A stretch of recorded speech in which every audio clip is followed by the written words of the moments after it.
You know that magical feeling when a game just clicks with you? Well, this month, 5 games managed to break through my meh phase and totally take over my free time. I've been in a weird slump lately where I start a game, play it for a bit, and then quietly abandon it like a half-read book. But these are the games I literally can't stop playing. So let's dive into them, starting with a title that feels like coming home. I don't know what it is about the Rune Factory games, but they always draw me in so easily. And Guardians of Azuma, it hooked me when I really didn't expect it to. Like, I've been struggling to get into anything lately. You know that restless feeling when even the cozy games don't hit right? But then this popped up, and suddenly I was rushing home from work just to fire it up on my Steam Deck. That hasn't happened in a while. It's like the devs heard all the complaints from the last game and actually fixed them. Gone are the painfully long loading screens.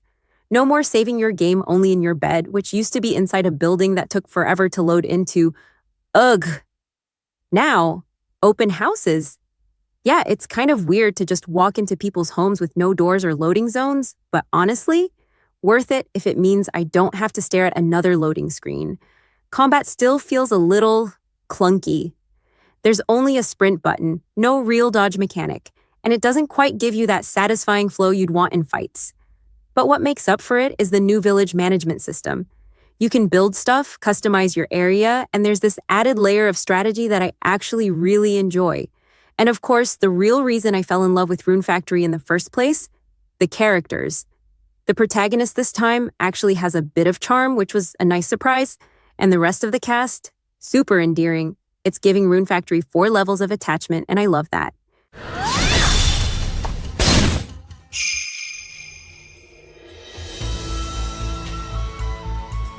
Wow, look at those!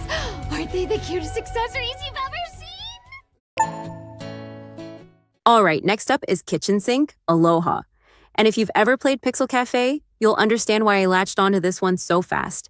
I have a bit of an obsession with Pixel Cafe. It's one of those indie gems that just pushes all the right buttons for me. The heartfelt storyline, the hypnotic time management gameplay, it all blends into this perfect little escape. I'd play it for hours, totally zoned in, completely forgetting about everything else, like instant therapy in pixel form. And honestly, I've never really found another game that gave me that feeling. Until now. Kitchen Sink comes very close. You're managing a family restaurant in Hawaii, trying to bring it back to its former glory. But it's not just cooking. You actually meet a whole cast of characters along the way, and many of them end up helping you out in the kitchen. You can grow your relationships with them too, which gives it that extra cozy, story-driven layer I love. Visually, it's super charming. The characters are manga-inspired, with expressive designs, and the rest of the game is pixel art, so you get that nice balance of personality and nostalgia. In the kitchen, it's got that same Pixel Cafe energy. You're managing different characters, giving them specific tasks, and it's all about syncing up their actions to bring dishes to life. There's even a bit of automation involved, so you really have to think about how to organize your kitchen stations and optimize your workflow.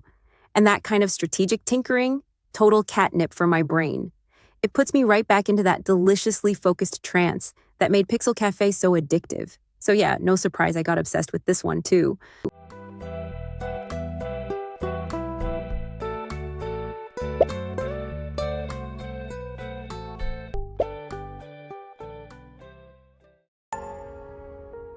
Okay, so this next one is kind of a wild card, and I'm including it, even though I just started playing.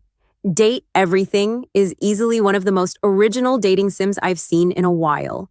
Now, I don't usually go for dating sims. I need something else going on, you know?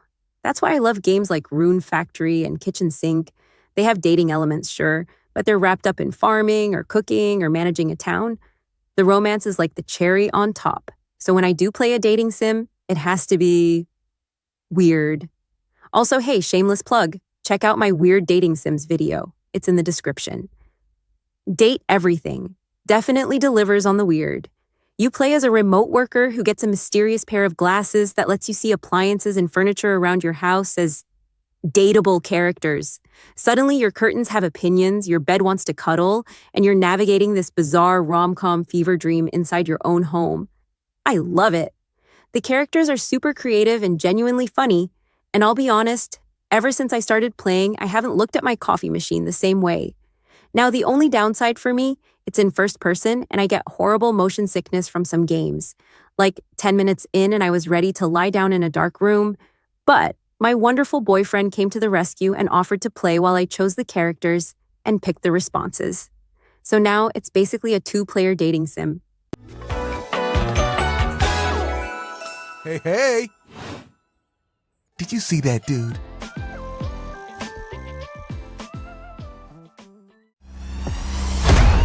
Speaking of boyfriends, we've been playing Split Fiction lately, and if you're a fan of It Takes Two like I am, this one might be right up your alley. Now, I wouldn't exactly call Split Fiction cozy.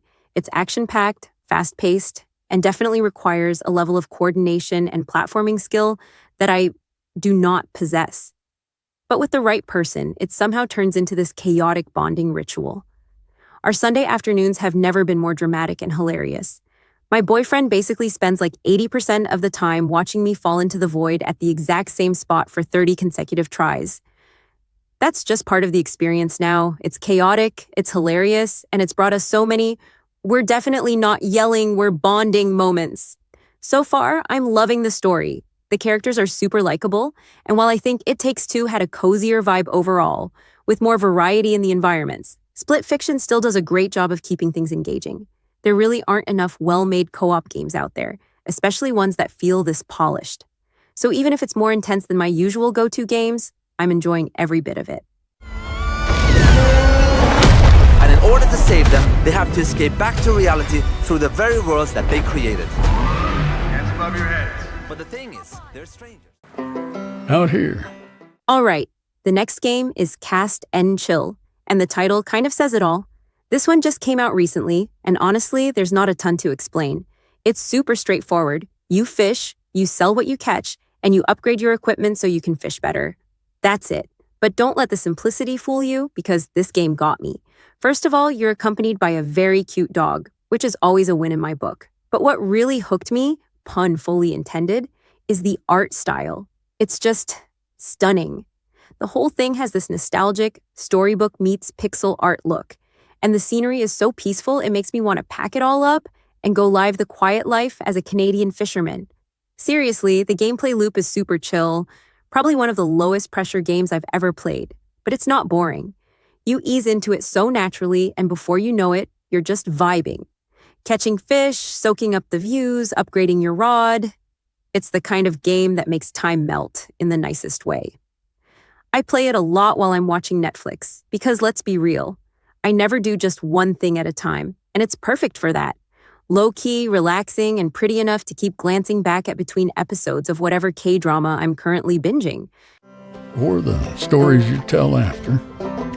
It's the stillness, the quiet, the feeling that, for a little while...